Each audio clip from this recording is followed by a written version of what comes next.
Metro Police shared this video of a Tesla Cybertruck exploding outside a Trump hotel across from Fashion Show. Sheriff Kevin McMahill says the Tesla Cybertruck was only sitting outside the front doors for 15 seconds before exploding. The sheriff says they're looking into who the suspect is, but says they were able to track where the truck came from. I have to thank Elon Musk specifically. He gave us quite a bit of additional information in regards to how the vehicle was locked after it exploded due to the force of the nature of the force from the explosion, as well as being able to capture all of the video from the Tesla charging stations across the country, and he sent that directly to us, so I appreciate his help on that. And there are many questions raised regarding the Cybertruck's durability and why it sustained limited damage.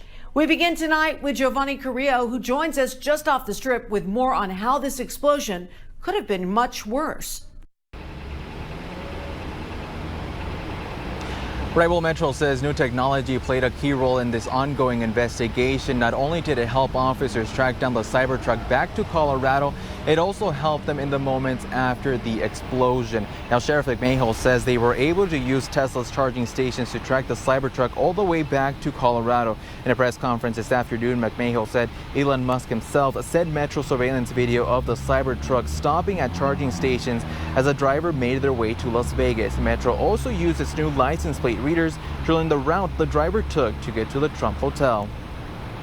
The first indication of that vehicle arriving here in Las Vegas came from a license plate reader, so technology has been very useful to us in resolving this. And McMahill says that their new drone technology also helped firefighters get the truck fire under control. Well, one, you see the drone flight through the vehicle because it was unsafe to get there, so that we're using that technology. Thankful to have it. Now, Musk also took to social media shortly after the explosion to address the incident. In a statement, he says, quote, "Appears likely to be an act of terrorism. Both this Cybertruck and the F-150 suicide bomb in New Orleans were rented from Turo. Perhaps they are linked in some way."